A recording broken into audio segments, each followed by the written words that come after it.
Donc c'est le Saint-Esprit qui nous rend capables de marcher sur la puissance de Satan. C'est le Saint-Esprit.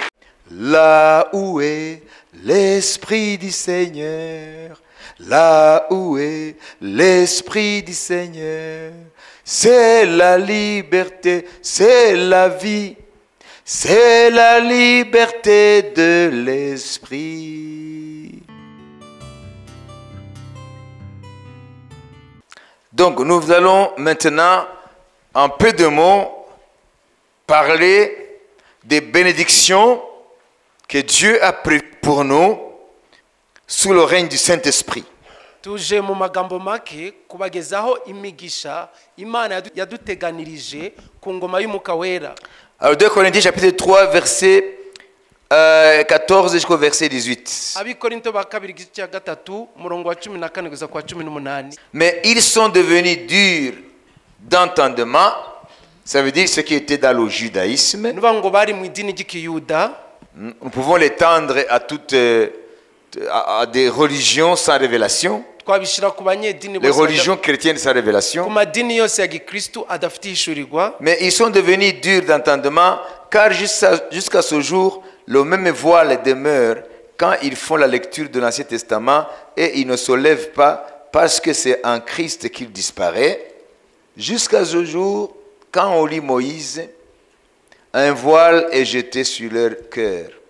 Mais lorsque les cœurs se convertissent au Seigneur, le voile est ôté. Or, le Seigneur, c'est l'Esprit. Le Seigneur, c'est l'Esprit. Et là où est l'Esprit du Seigneur, là est la liberté. Donc, la religion ne donne pas de liberté. Nous tous qui le visage découvert, vous savez, nous qui sommes nés de nouveau, qui ne sommes pas sous le joug de la religion, contemplons comme dans un miroir la gloire du Seigneur, nous sommes transformés à la même image de gloire en gloire comme par le Seigneur l'Esprit. Ariko imitima yabo yarahumye ndetse kugeza na bugingo n'ubu. Iyo isezerano rya kera risomwa, cya gitwikirizo kiba kigitwikiriye imitima yabo, ntibamenye ko cyakuweho na Kristo. Ahubwo kugeza na n'ubu ibya Mose iyo bisomwa, iyo nyegamo ihora ku mitima yabo. Nyamara iyo umuntu ahindukiriye umwami, iyo nyegamo ikurwaho. Nuko rero umwami niwe mwuka, kandi aho umwuka w'umwami ari, ni naho hari umudendezo. Ariko twebwe twese ubwo tureba ubwiza bw'umwami, tubureba nk'uko mu ndorerwamo mu maso hacu hadatwikiriye, duhindirirwa gusa nawe, tugahabwa ubwiza buruta ubundi kuba bwiza nk'ubw'umwami w'umwuka. Amen. Amen. Amen. Ici nous avons deux conditions de vie. Hano dufite uburyo bw'ubuzima bubiri. Donc il y en a qui croient en Dieu, harabizera Imana, qui ont l'Ancien Testament, bakaba bafite isezerano rya kera, mais pas le Nouveau Testament. Ariko badafite isezerano rishya. La Bible dit ils sont voilés. Bibiliya avuga ngo baratwikiriwe. Parce qu'ils sont dans l'ombre des choses. Kuko bari mu gicucu cy'ibintu. Ils sont voilés. Baratwikiriwe. Alors, d'autre part, mu rundi ruhande rero, nous avons des chrétiens dufite abakristo qui ont toute la Bible avec eux, bafite Bibiliya yose, Ancien Testament et Nouveau Testament, isezerano rya kera n'isezerano rishya, mais dont leur compréhension de la parole de Dieu ariko uburyo basobanukirwa ijambo ry'Imana a des lacunes. Hari ikibuze. Ils ont l'Ancien Testament, bafite isezerano rya kera, ils ont le Nouveau Testament, bafite isezerano rishya, mais ils sont voilés, ariko baratwikiriwe nabo. Et aussi nabo baratwikiriwe comme ceux qui ont uniquement l'Ancien Testament. Nk'abafite isezerano rishya gusa.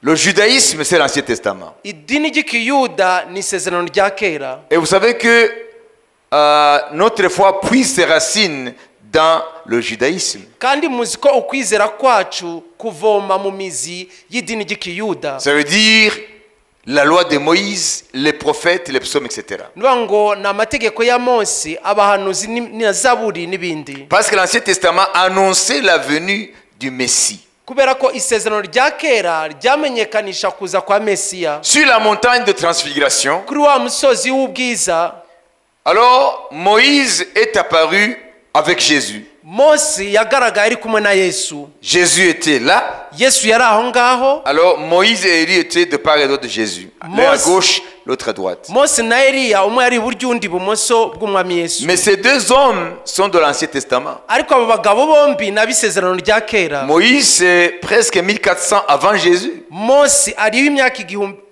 igera ku 400 mbere ya Yesu. Et Élie, c'est autour de 8 siècles par là. Eliya ni hagati y'ibinyenjana 8 aho ngaho. Entre 9 et 8 siècles avant Jésus. Hagati y'ikinyenjana cya 8 cya 9 mbere ya Yesu. Parce que c'est autour du règne du roi Akab.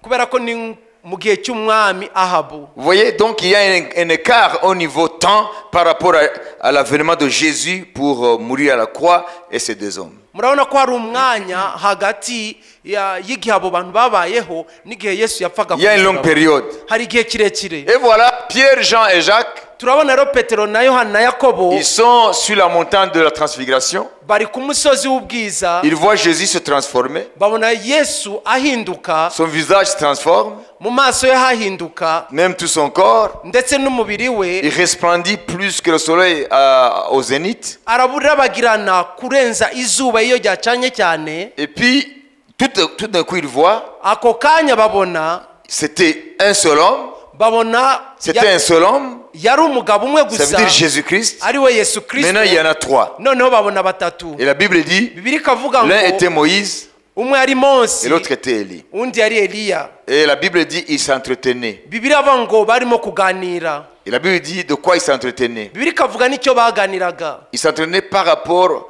à ce que Jésus, ça veut dire, allait effectuer à Jérusalem. Ko baganiraga ibyo umurimo Yesu yenda kujya gukora i Yerusalemu. Ça veut dire mourir à la croix. Nuvuga ngo gupfa ku musaraba. Alors, Moïse symbolise la loi. Moyisi rero amenyekanisha amategeko. Élie, il est à la place de tous les prophètes. Eliya nawe akaba mu cyimbo cy'abahanuzi bose. Ces deux hommes Abo bagabo bombi représentent tout l'Ancien Testament. abo bagabo bombi bahagarariye isezerano rya kera ryose, La loi et les prophètes. amategeko n'abahanuzi. Alors, ils sont en train de dire au Seigneur, Rero barimo barabwira umwami, c'est vous que nous avions annoncé. ni mwebwe twamenyekanishaga. Maintenant, nous nous réjouissons Ubu noneho turishimye de ce que vous venez attester que nous n'avons pas été des imposteurs. Tu nous as envoyés. ko tutabaye abigisha b'ibinyoma, ahubwo koko ari we wadutumye. Alors, merci d'aller accomplir ce que nous avons prophétisé. Rero urakoze kujya gusohoza ibyo twahanuye. Vous comprenez? Murabyumva? Ça veut dire, Moïse pointait sur Jésus. Nuvuga ngo Mose yatungaga urutoke kuri Yesu, Et Élie pointait sur Jésus. Eliya nawe agatunga urutoke kuri Yesu. Ça veut dire, celui qui lit la loi, Rero usoma amategeko il ne doit pas rester à la loi. ntabwo akwiye kugarukira ku mategeko, Parce que la loi pointe Jésus. kuko amategeko atunga urutoke Yesu. Donc, il faut voir Jésus. Ukwiye kubona rero Yesu, Celui qui est prophète, umuhanuzi celui qui lit les prophètes, usoma abahanuzi, les prophéties pointent Jésus. ubuhanuzi butunga urutoke kuri Yesu. Donc, c'est Jésus qui est le centre. Yesu rero niwe uri hagati ya byose, Jésus, c'est focal point. niwe mutima wa byose, C'est le point focal. niwe byose bitumbiriye. Acclamons Jésus. Dukomere umwami Yesu amashyi. Amen. Amen. Alors, vous pouvez être chrétien, Rero ubasha kuba umukristo néanmoins avec un voile spirituel dans ton homme intérieur. ariko ntibikubuze kuba waba utwikiriwe mu muntu w'imbere. Alléluia. Amen. Alléluia. Amen. Vous comprenez? Murabyumva? Tu peux être religieux, Ushobora kuba umunyedini comme dans le judaïsme, nko mu idini ry'ikiyuda, mais tu es voilé. ariko ukaba utwikiriye. Mais tu peux être chrétien Ushobora kuba uri umukristo de toutes les tendances, abo mu byiciro byose, mais néanmoins être voilé. ariko ntibibuze kuba utwikiriye. Alors, quand est-ce que le voile spirituel s'enlève? Ni ryari se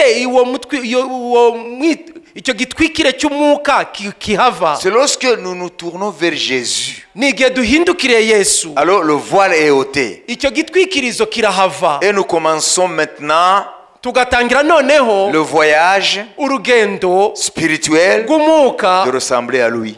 bwo gushushanywa nawe. Acclamons Jésus. Dukomere umwami amashyi. Et ici on nous dit, Hano rero baratubwira ngo le Seigneur c'est l'Esprit. umwami ni umwuka. Ça c'est très important. Iki ni ikintu cy'ingenzi. Le Seigneur c'est l'Esprit. Umwami ni umwuka. Donc l'Esprit est Seigneur. Nuvuga ngo umwuka ni umwami. Il n'y a jamais eu de Seigneur. Ntigeze habaho umwami Ça qui est un territoire qui le reconnaît. hatabaye igice runaka kimwemera. You cannot be a king without a kingdom. Ntiwabasha kuba umwami udafite ubwami. So the Spirit is a king. Rero umwuka ni umwami. Amen. Amen. He has a kingdom. Afite ubwami. Now we are living Ubu rero turi in Holy God's kingdom. mu bwami bw'umwuka wera. Spirit kingdom. Ubwami bw'umwuka C'est un royaume réel. ni ubwami bufatika. Alléluia. Amen. C'est ce qu'on nous dit ici. Nibyo batubwira hano. Amen. Amen. Donc, il y a le règne du Père, Rero hari ingoma ya data, il y a le règne du Fils, hari ingoma y'umwana, il y a le règne de l'Esprit. hari n'ingoma y'umwuka. Ce sont les différentes dispensations. Ibyo ni ibyiciro bitandukanye Imana Que ikoreramo. le Dieu trinitaire, néanmoins un, Imana muri butatu ariko ari imwe a planifié d'agir dans l'histoire de l'humanité. yateganije gukorera mu mateka y'inyoko muntu. Aujourd'hui, nous sommes Uyu munsi rero turi dans le règne de l'Esprit. ku ngoma y'umwuka. C'est l'Esprit qui règne. Umwuka niwe uri ku ngoma. Et conséquence, Nk'ingaruka rero, puisque la religion lie, kubera ko idini risoma rend esclave, rikaba non, imbata, lié. ah, L'esprit lie. kubera ko La idini religion lie. kubera ko idini rihindura umuntu imbata, La religion rend esclave. idini rihindura umuntu La imbata, religion n'a libéré personne. ntawe ryigeze ribatura. Alléluia. Amen. Amen, amen. Amen. Alléluia. Amen. Alors, qu'est-ce qui rend libre maintenant? Ubwo rero se ni iki gihesha umudendezo noneho? Parce que nous voulons la liberté. Kuko dushaka umudendezo. Mais on l'a dit. Hano babitubwiye. Là où est l'esprit du Seigneur, Aho umwuka w'umwami ari, là est la liberté. niho hari umudendezo. Vous comprenez? Murabyumva? La liberté. Umudendezo, Nous voulons la liberté. twe dushaka umudendezo. Elle est où la liberté? Uri he? Alors, là où est l'esprit de Dieu, là est la liberté, n'est-ce pas? Rero aho umwuka w'Imana ari niho hari umudendezo, sibyo? C'est pas dans des traditions. Ntabwo ari mu mihango n'imigenzo. Non. Oya, C'est pas dans la routine religieuse. ntabwo ari mu mihango n'imigenzo C'est by'idini. dans le royaume de l'esprit. Ni mu bwami bw'umwuka. Est-ce que c'est moi qui ai fabriqué ça? Ibi ni jye wabiremye. Mais je lis ça au verset 16, Ndabasomera ku murongo wa 16 17. n'uwa 17. Le verset 17. Umurongo wa 17. Or, le Seigneur, c'est l'esprit. Suis-moi. Subiramo. rero umwami niwe mwuka, Et là où est l'esprit du Seigneur, kandi aho umwuka w'umwami ari là est la liberté. naho haba umudendezo. Là est la liberté. Niho hari umudendezo. La liberté n'est pas dans les traditions. Umudendezo ntabwo uri mu mihango n'imigenzo. C'est pour cela qu'il y a une chanson qui me vient. Niyo mpamvu hari indirimbo inzamutsemo. Là où est l'esprit du Seigneur, là où est l'esprit du Seigneur, c'est la liberté, c'est la vie, c'est la liberté de l'esprit. Là où est l'esprit du Seigneur, alléluia, là où est l'esprit du Seigneur, c'est la liberté, c'est la vie, c'est la liberté de l'esprit. Il éloigne nos limites et transforme nos sentiments. C'est une œuvre dynamite bousculant nos raisonnements. Là où est l'esprit du Alléluia, là où est l'esprit du Seigneur, c'est la liberté, c'est la vie, c'est la liberté. On chante comme ça. C'est la liberté, C'est la liberté. C'est la liberté de l'esprit. C'est la liberté, c'est la vie, c'est la liberté de l'esprit. Il éloigne nos limites et transforme nos sentiments. C'est une œuvre dynamite bousculant nos raisonnements. Niyo mpamvu ntago ndarangiza. Niyo mpamvu ibyo umwuka yaje gukora hano ça bouscule les raisonnements. bikubita hasi ibitekerezo Kuko ntago byinjira mu bwongo. Ni gute abapapa biyubashye umwuka akabaterura hanyuma akabakoresha ibintu mu bwenge udashobora kuvuga ati ntabwo ibi umuntu yabikora. Ça bouscule. Dynamite ni bombe. Iyo baturutse umusozi bashaka amabuye bateguruta niyo bidinamite. Ngo umwuka rero ngo nuruta nurutambi. Naturutse ibitekerezo by'idini byose mu izina rya Yesu Kristo. amen. C'est la liberté, c'est la vie. ni umudendezo ni ubuzima. Nuvuga ngo idini nta buzima. Murabona yamira Ezekiel amaze guhanura amagufa agaterana imitsi ikaza inyamikaza yari mirambo. None Imana yamwe mwana w'umuntu iyi mirambo yaba umuntu ngo none yoga kuba abantu ngo none ubizi mwana. Hanyuma ngo hanura bwira umwuka ahuhe kuri mirambo. Umwuka amaze guhuha ya mirambo iraguruka aba bantu babingabo nyinshi. Donc c'est l'esprit qui amène la vie. umwuka ni wazana ubuzima. Alors la religion c'est la mort. idini ni urupfu.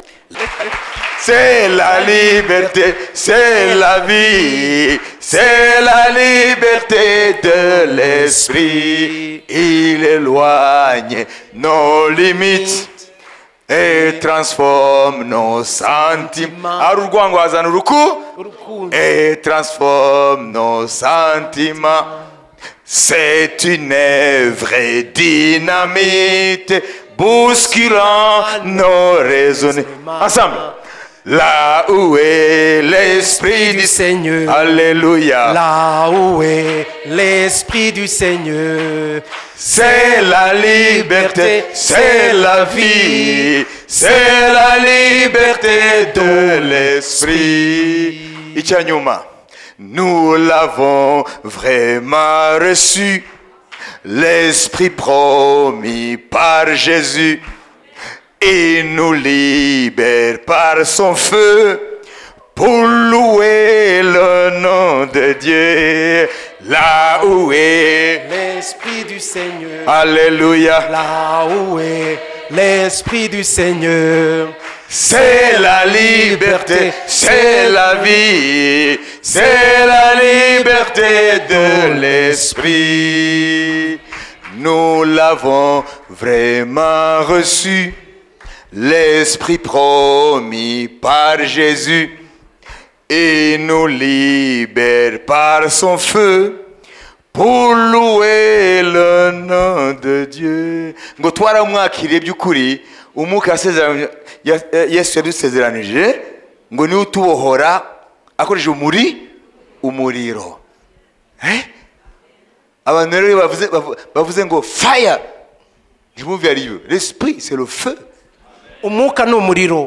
Alléluia. Amen. Non seulement l'esprit, ntabwo ari umwuka gusa. même la parole de Dieu. Dieu dit ma parole c'est du feu. n'ijambo ry'Imana. Imana ivuga ngo ijambo ryanjye ni umuriro. umuriro. Abanyedini bari kure cyane y'izi vérité.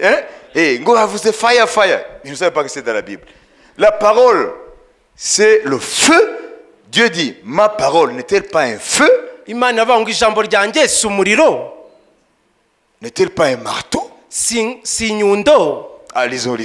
Reka tuhasome. Jérémie 23, 29. Yeremiya 23:29. Imana ivuga ku ijambo ryayo. Alors, lisons. Reka dusome. kandi Uwiteka arabaza ati mbese ijambo ryanjye ntirimeze nk'umuriro cyangwa nk'inyundo imenagura urutare. Amen. Amen. Voilà, c'est ce qu'il dit. Murumva ibyo avuga. Ngo ma parole. Ngo ijambo Il dit ryanjye. ma parole n'est-elle pas comme un feu? Ijambo ryanjye si nk'umuriro. Dit l'Éternel. Niko Uwiteka avuga. Et comme un marteau qui brise le roc. Nk'inyundo imenagura urutare. C'est Dieu qui le dit. Imana niyo ibivuga. Donc la parole de Dieu est comme un feu. Rero ijambo ry'Imana ni nk'umuriro. Voyons maintenant l'esprit. Reka turebe umwuka. Mais acte 2, on va pas lire ça. Bibiri byakoze n'umwe mu. Là, on va nous montrer comment le Saint-Esprit est venu. Hano baratwereka ukuntu umwuka wera yaje. Est-ce qu'il est venu comme de l'eau? Yaje nk'amazi. Et les 120 ont douché. Bari 120 bariyuhagiye. Écoutons comment l'Esprit est venu. reka twumve ukuntu umwuka yaje. umunsi wa pantekote usohoye bose bari hamwe mu mwanya umwe bahuje umutima, nuko umuriri ubatungura uvuye mu ijuru umeze nk'uw'umuyaga uhuha cyane ukwira inzu bari bicayemo. Haboneka indimi zigabanyije zisa n'umuriro. Ah, voilà. Nibyo. Hein? Des langues de feu. Indimi z'umuriro. Voilà. Hein? Vous avez compris? Mwabyumvise? Hein? Acte 2, verset 1er au verset 2. 3 au verset 3. Ibyakozwe ni mu gice cya kabiri umurongo wa mbere ugeza ku wa gatatu. Continue. Jusqu'au verset 4. Ugeze ku wa kane. Haboneka indimi zigabanije zisa n'umuriro, ururimi rujya ku muntu wese wo muri bo. Bose buzuzwa umwuka wera batangira kuvuga izindi ndimi nk'uko umwuka yabahaye kuzivuga. Amen. Amen. Le jour de la Pentecôte, ils étaient tous ensemble dans le même lieu. Actes des Apôtres, chapitre 2, verset 1er, verset 4. Tout à coup, il vint du ciel un bruit comme celui d'un vent impétueux, et il remplit toute la maison où ils étaient assis. Des langues semblables à des langues de feu leur apparurent séparées les unes des autres et s'opposèrent chacun d'eux. Et ils furent tous remplis du Saint-Esprit et se mirent à parler à notre langue selon que l'Esprit leur donnait de s'exprimer. Vous voyez? Vous voyez? Murabibona? Mais auparavant, avant cet événement, ariko mbere yuko ibyo biba, Jésus a dit, Yesu yavuze ngo restez à Jérusalem. muhami Yerusalemu. Amen. Amen. Jean a baptisé d'eau Yohana yabatije mu mazi pour vous amener à la repentance. ngo abazane kukwihana. Mais vous, dans peu de jours, Ariko mwe mu gihe gito vous serez baptisés de feu et du Saint-Esprit. muzabatizwa mu mwuka no mu muriro. Donc vous avez compris. Mwabyumvise? L'Esprit, Umwuka, lui aussi, umwuka nawe c'est comme du feu. ameze nk'umuriro. La parole, Ijambo c'est comme du feu. naryo ni nk'umuriro. Et je viens de chanter. Rero maze kuririmba, Nous l'avons vraiment reçu, l'Esprit promis par Jésus. Il nous libère par son feu pour louer le nom de Dieu. L'Esprit nous libère par son feu. umwuka atubohora binyuze mu muriro we. Parce qu'il est le feu. Kubera ko yabivuze ngo ni umuriro. Amen. Lorsque Dieu a parlé à Moïse dans la buisson là, Igihe Imana yabwiraga Mose muri cya gihuru cyaka umuriro, c'était une buisson fumante. cyari igihuru cyarimo gikongoka. C'était le feu. Yari umuriro. Mais le buisson ne se consumait pas. Ariko kiriya gihuru ntabwo kigeze kirangira. Alors Moïse a été frappé par le spectacle. Rero Mose yahise akubitwa n'icyo gitangaza. Il a été frappé, il a été frappé. Yaratangaye. Comment est-ce qu'une buisson peut brûler et ne pas se consumer? Ese ni gute igihuru umuntu ashobora kubona kirimo gikongoka ariko ntigishire? Il a été curieux. Rero byaramutangaje. Il a été curieux. Byaramutangaje. Il a été curieux. Byamuteye amatsiko. Il s'est approché pour voir. Hanyuma ahita areba. Il s'est approché pour voir. Yahise acyegera kugira ngo arebe. Et c'est là où Dieu lui a parlé. Aho rero niho Imana yanamubwiriye. Moïse. Mose. Moïse. Mose. Moïse. Mose. Ôte tes souliers. Vanamo inkweto zawe. Car le lieu où te tient. Kubera ko aho hantu uhagaze est saint. Harera. Mais Dieu a parlé à travers le feu. Imana rero yarabivuze binyuze muri uwo muriro. Donc l'esprit c'est comme un feu. Rero umwuka ni nk'umuriro. Alors maintenant nous sommes aujourd'hui conscients de la dispensation dans laquelle nous sommes, c'est le règne de l'esprit. Rero uyu munsi turazi neza ibihe by'Imana turimo ni ibihe by'ingoma y'umwuka.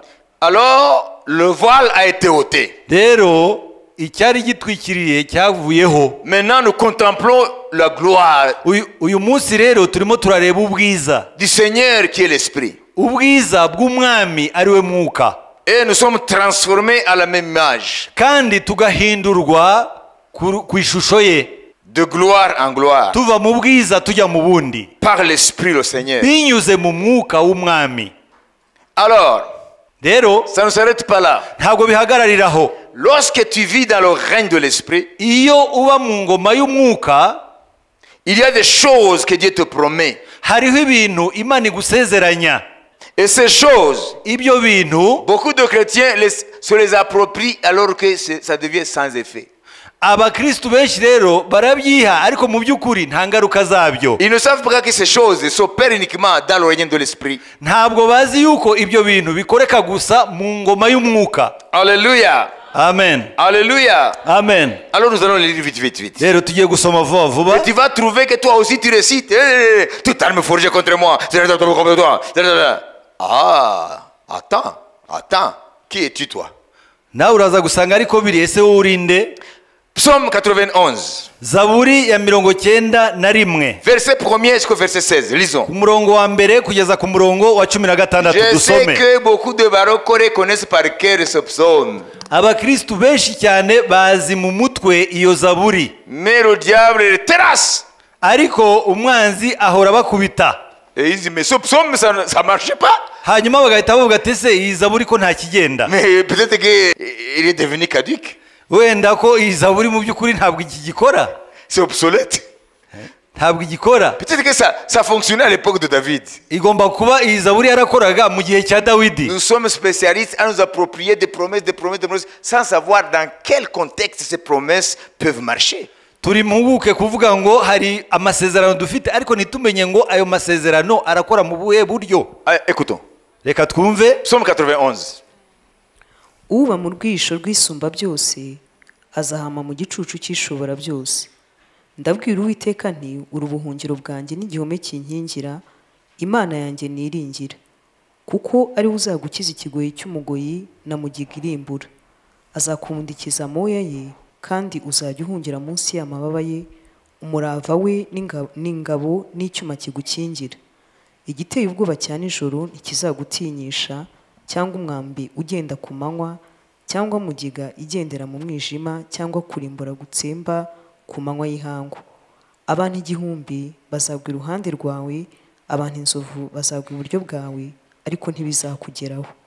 Uzabiresha amaso yawe gusa, ubone ibihembo by'abanyabyaha, kuko ari we buhungiro bwanjye Uwiteka, wagize isumba byose ubuturo, nuko nta kibi kizakuzaho, kandi nta cyago kizegera ihema ryawe, kuko azagutegekera abamarayika be ngo bakurindire mu nzira zawe zose. Bazakuramira mu maboko yabo ngo udakubita ikirenge ku ibuye. Uzakandagira intare n'imoma. Ici 13, retenez. mu byumve neza mukurikira hano kuri 13. Uzakandagira intare n'impoma, uzaribata umugunzu w'intare n'ikiyoka, kuko yankunze akaramata nicyo nzamukiriza. Nzamushyira hejuru kuko yamenye izina ryanjye. Azanyambaza nanjye mwitabe, nzabana nawe mu makuba no mu byago. Nzamukiza muhe icyubahiro, nzamuhaza uburame, kandi nzamwereka agakiza kanjye. Amen. Qui n'a pas fait sien ce psaume? Ninde muntu utarigeze ugira nkaho iyi zaburi ya 91 ari iye? Et ça a été vrai? Ese koko byabaye ukuri? Je vais vous donner juste une preuve que beaucoup de gens, ils disent ce psaume, ils se l'approprient, mais ça ne marche pas. Pour la raison que vous connaissez maintenant. C'est quand on est dans le royaume de l'Esprit. Le Saint-Esprit nous couvre de son onction, de sa puissance. C'est là où ce psaume marche. Ngiye kubaha ikimenyetso yuko abantu benshi bafashe iyi zaburi nkaho ari iyabo, ariko mu by'ukuri ntabwo ari byo. Ahubwo igihe cyose kugira ngo iyi zaburi ibe yawe nuko wizera yuko uri ku ngoma y'umwuka. Tu ne craindras, je veux citer une chose, là au verset 6, ni la peste qui marche dans les ténèbres, ni la contagion qui frappe en plein jour. Covid a frappé en plein jour. Covid yaradukubise ku manywa y'ihangu. Nous avons vu des contagions, non? Twahise tubona uburyo Covid yamaze abantu. Alors ça marche, ça ne marche pas. Ese iyi zaburi iragenda cyangwa ntigenda? Soyons réalistes, ne soyons pas des poètes. Tube abanyakuri twere kuba basizi. Tu ne craindras ni la peste qui marche dans les ténèbres, ni la contagion qui marche en plein midi. Cyangwa mugiga igendera mu mwijima, cyangwa kurimbura gutsemba ku manywa y'ihangu. Amen. Alors, je vais maintenant vous dire une chose. Ngiye kubabwira ikintu kimwe. Premièrement, mbere na mbere, ce psaume s'adresse à Jésus. Iyi zaburi ni iya Yesu Premièrement. mbere na mbere. Et le diable le savait. Kandi umwanzi yari abizi. Quand il est venu le tenter dans le désert, Igihe yazaga kumugerageza mu butayu, il a dit ceci. yavuze atya: Jette-toi de là, du haut du temple. wijugunye uhereye hejuru, Car il ordonnera à ses anges de te garder dans toutes tes voies. C'est ce qu'il a dit le diable. n'est-ce pas? kubera ko azabwiriza abamarayika kugira ngo Bakuramire. bakuramire. Qui a dit ça? Ninde wabivuze? Il a dit à qui? Yabibwiye nde? Il était en train de citer Psaume 91. Aho yari arimo avuga Zaburi ya 91. Satan était en train de citer le Psaume 91 au verset 11. Satani yari arimo avuga iyi Zaburi ya 91 ku murongo wa 11. Comprenez? Donc, Murabyumva? Satan savait que ce psaume s'adresse premièrement à qui? À Jésus. Satani yari abizi yuko mbere na mbere iyi Zaburi ireba Yesu Kristo. Amen. Est-ce qu'il nous regarde aussi? Ese iyi Zaburi iratureba natwe? Oui, parce que ce que Jésus nous a acquis, Yego nibyo kubera ko ibyo Yesu yaturaze, ça veut dire ce qui appartient à Jésus nous appartient, ibya Yesu ni ibyacu natwe, parce qu'il dit ta postérité possédera la porte des ennemis. kubera ko ijambo rye riratubwira ngo urubyaro rwe ruzahindura amarembo y'ababisha bacu. Dieu dit à Abraham ta postérité possédera la porte des ennemis. Imana ibwira Aburahamu ngo urubyaro rwawe ruzahindura amarembo y'ababisha bayo. Et Jésus, quand il est venu, Na Yesu igihe yazaga, il a dit sur ce roc, na Yesu igihe yazaga yaravuze ngo kuri uru rutare je bâtirai mon église. nzubaka itorero Les ryanjye, portes de mort kandi amarembo y'ikuzimu ne prévaudront point contre elle. ntabwo azigera ayinesha. Ça veut dire la victoire de Jésus, Ni ukuvuga ngo intsinzi ya Yesu, il nous la donne. intsinzi ya Yesu Yesu arayiduha. Mais c'est pas fini. Ariko ntabwo birangiriraho. On dit ici, écoutez, au verset 13, Ku murongo wa 13, tu marcheras sur le lion et sur la spique. uzakandagira intare n'impoma, Tu fouleras le lionçon et le dragon. uzaribata umugunzu w'intare n'ikiyoka. Est-ce que Jésus, quand il est venu, ne nous a pas donné cette promesse? ese Yesu Kristo ntiyaduhaye ayo masezerano? Luc 10, Luka ibice 10 depuis le verset 17 jusqu'au verset 20. kuva ku murongo wa 17 kugera ku murongo wa 20. Voici, je vous donne Reba mbahaye le pouvoir ubushobozi de marcher bwo gukandagira, sur les cailloux. ntabwo ari ku mabuye. Sur quoi? Ni kuki? De marcher sur le serpent et les Bwo scorpions. gukandagira inzoka na sikorupiyo. Il est en train de citer ça. Yesu yari arimo avuga iyi Zaburi. C'est d'abord sa promesse à lui. Ni ukubera ko ni isezerano mbere na mbere rye. Tu fouleras le lion, le lionçon et le dragon et la spique. Uzakandagira ingunzu n'impoma. Alors Jésus a simplifié tout ça en disant, voici je vous donne le pouvoir de marcher sur le serpent et les scorpions. Yesu rero yagerageje guhina aravuga ngo dore mbahaye ububasha bwo gukandagira inzoka na sikorupiyo. Alors comment se fait-il que la promesse de Jésus peut être mienne aujourd'hui? Ese ni gute amasezerano ya Yesu Kristo ashobora kuba yangiye uyu munsi? C'est lorsque j'ai découvert la source de la puissance que Jésus avait, c'est le Saint-Esprit. Zaburi ya 69 mbere yuko uyifata ukamenya ngo mbere yari ya Yesu. Wabise? Hanyuma Yesu araza aravuga ati ibyanjye nibyo byanjye ngo nawe mbahaye ubutware bwoganageza ko na scorpion. Sibyo? Mbere na mbere ni ibya Yesu. None niki Yesu cyamushoboje gukandagira izo mbaraga zose z'umwanzi? Ni umwuka wera. None we nutamenya umwuka wera uzasagira koma avec la religion. Est-ce qu'ils ont compris? Mwabyumvise? Vous avez compris? Mwabyumvise?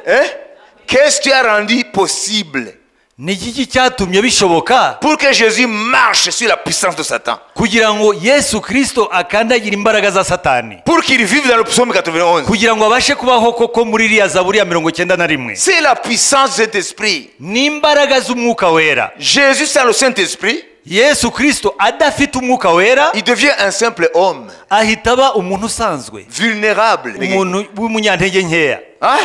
Ce qui a fait l'homme Jésus tout puissant, Icyatumye Yesu Kristo umwana w'umuntu aba ushobora byose c'est le Saint-Esprit. ni umwuka wera.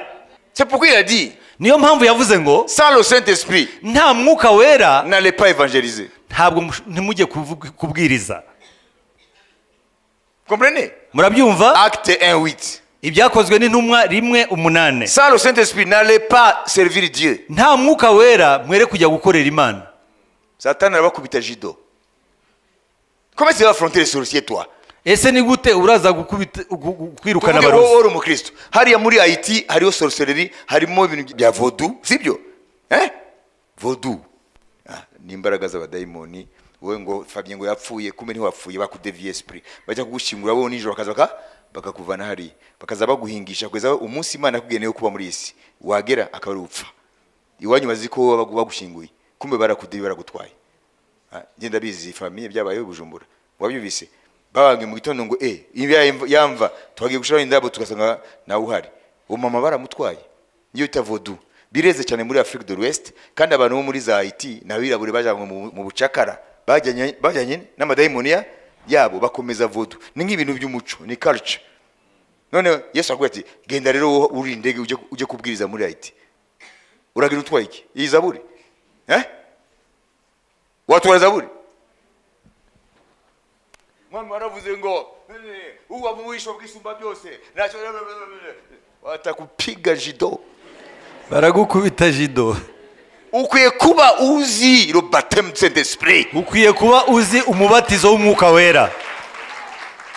On n'est pas sur le terrain de la poésie ici. Ntabwo ahangaha turi ku rubuga rw'ubasizi. Nous sommes sur un terrain de confrontation de puissance. Ahubwo turi ku rubuga rw'imbaraga zihabanganye. Deux royaumes qui se confrontent. Hari ubwami bubiri busatiranye buhabanye. L'un doit prévaloir. Umwe agomba kunesha. L'un des royaumes va prévaloir. Umwe muri ubwo bwami akwiye kuneshwa cyangwa agatsinda. Ça veut dire ou le royaume de Satan ou le royaume de Jésus. Cyangwa se biraba ubwami bwa Satani cyangwa se ubwami bwa Yesu. Donc c'est le Saint-Esprit rero ni mwuka wera qui nous rend capable ni mwuka wera udushoboza de marcher sur la puissance de Satan. kugira ngo tubashe gukandagira imbaraga za Satani. C'est le Saint-Esprit ni mwuka wera qui étend ses ailes ni mwuka wera ubasha gutega amababa ye pour nous couvrir de la contagion. kugira ngo abashe kudutwikira kuri ubwo bumara bwose. Contagion, ibyorezo, kwandura. Est-ce clair ou ce n'est pas clair? Ese birasobanutse cyangwa Tu ne ntibisobanutse? craindras pas Ntabwo uzatinya la peste qui marche en pleine nuit mugiga izaza mu ijoro et la contagion qui frappe en plein jour. ndetse n'ubwandu bwose bushobora kuza ku manywa. À moins que cette Bible était un livre de poésie. Kereka niba iki gitabo ari Bibiliya ari igitabo cy'ubusizi. C'est pas automatique, mes frères et sœurs. Ntabwo ari ibintu byikora bene data. You need the baptism of the Holy Ghost. Ukeneye kubatizwa mu mwuka wera In order kugira ngo to confront ubashe guhangana the kingdom of evil. n'ubwo bwami bw'abasatani. Without the baptism of the Holy Ghost, udafite umubatizo w'umwuka wera don't try. ntugerageze. You are powerless. Aho nta mbaraga ufite. Amen. Ukiye gufata indege ukajya muri Haiti uzi yuko wabatije umwuka wera n'umuriro. Aho uzagenda abari abakozi ba voodoo. Amen. Confrontation des royaumes. Iyo ubwami bw'Imana bw'umwuka buhuye n'ubwami bwa Satani, abapfumu n'abarozi. Murazi biba ni nkuko wafata umviriza igikamyo cy'amatoni n'amatoni kikaba kiruka muri vitesse yacu ya nyuma kigahura n'akavoiture kigasigaka cyagashwanyaguze. Uko niko ubwami bw'umwuka bushwanyaguza ubwami bw'abadayimoni. Amen, amen, amen. Piga magobi kwa Bwana Yesu Kristo. Mukomere uwo mwami wacu amashyi. Hallelujah. Amen. Receive the Holy Ghost. Mwakire umwuka wera. Super power. Imbaraga z'Imana. Nobody can resist. Nta muntu n'umwe ushobora guhangara. No power. Nta mbaraga In this earth. mu isi. No power. Nta mbaraga Against the Holy Ghost. udafite umwuka wera. Le Saint-Esprit, c'est la puissance au-dessus de toutes les puissances. Umwuka wera ni imbaraga ziri hejuru y'izindi mbaraga zose. Naho kuvuga ndarangije ngo twarakijijwe tuzi kuririmba zaburi dufite n'iya psome. Daimoni zakubita hasi. Ndio ndababwira de la part du Seigneur. ndimo ndababwira mu izina ry'umwami. Izi nyigisho hari impamvu zaje. Imana ishaka ko muba ingabo z'umwami zikomeye. Okay, reka nangirije rero ku yindi promesse nayo mukunda kuvuga nayo. Yo no murongo umwe ntabwo dutinda. Kugira ngo aya magambo uzagira yawe ukwiye kubatizwa mu muka wera n'umumu, nawe ubundi uzaba umeze nk'umuntu aririmba yandirimba abadayimoni ahubwo bazabyina, uzaba uririmba barabyina. Esayi 54:17. Yesaya 54:17. Écoutez, toute arme forgée contre toi sera sans effet, et toute langue qui se lèvera en justice contre toi, tu la condamneras.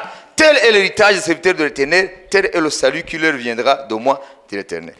Ariko nta ntwaro bacuriye kukurwanya izagira icyo igutwara, kandi ururimi rwose ruzahagurukira kukuburanya uzarutsinda. Ibyo nibyo murage w'abagaragu b'Uwiteka, kandi uko niko gukiranuka kwabo guturuka aho ndi. Amen.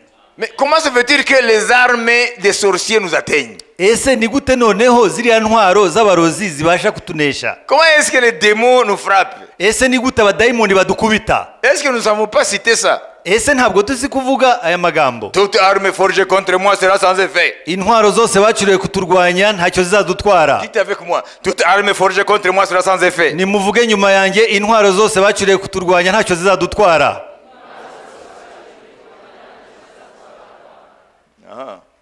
Bon, toute langue qui se lèvera en justice contre moi, je la condamnerai. Moi, je me reste là. Hein? N'ururimi rwose rwahagurukiye kutuburanya tuzarutsinda. 17a.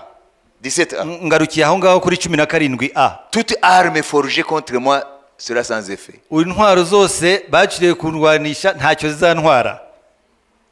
Sans le baptême Saint-Esprit, nta kubatizwa mu mwuka wera, hari icyo zizagutwara. Autrement, Jésus n'insisterait pas à ce que les disciples n'aillent pas. Bitari ibyo rero ntabwo Yesu Kristo yakomeza kuvuga ati abigishwa bere kwirirwa bagenda. Parce qu'ils avaient ça. Kubera ko abigishwa bari bafite iri jambo. C'est le logos. Bari bafite iri jambo. Ntabwo bari barize Petero se. Ndarangije. Iri jambo ba Petero ko rifite.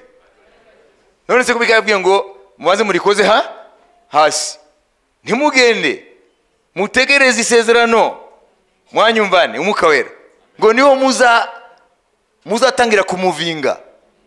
Bivuga ngo ni mumuvinga gusa ni ziriya le lion, le lionceau, la pique, ça va vous pulvériser. Iya ntare n'umwana w'intare n'impoma biraza kugutumura. Donc Satan va vous pulvériser. Rero Satana haragutumura. Mwisobanurira bire ko mushakiye selon vos sentiments. Non. Jésus, il sait pourquoi il les a empêchés de partir. Yesu Kristo azi impamvu ki yababujije kugira ngo bere kugenda. Mais ils avaient ça. Bari bafite iri jambo. N'est-ce pas l'Ancien Testament? Si isezerano rya kera. Mais ils avaient ça. Bari barifite. Pourquoi il a dit ne partez pas? Kubera iki yababwiye ngo mwere kugenda? Parce que ce n'est pas le logos qui va déraciner Satan. Kubera ko ntabwo ari ijambo riza kurandura. Ce n'est pas la lettre. Ntabwo ari inyuguti iza kubwira Satani ngo imwambure imbaraga. Ntabwo ari inyuguti yimura akarimbika Satani. Irimbura akarumbika Satani no kuba warakije ijambo ry'Imana hanyuma noneho ukanabatizwa n'umwuka no mu muriro. Kuko iyo urivuze ntabwo risohoka nk'inyuguti, risohoka ari fire, ari umuriro. Iri torero tuzasenga abo Imana izikora abayo ko bazajya mu ijuru. Tuzakomeza kugezaho umuntu wese w'itorero abatizwa umwuka no mu muriro.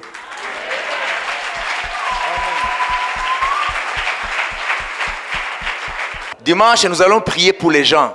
Ku cyumweru tuzasengera abantu. Amen.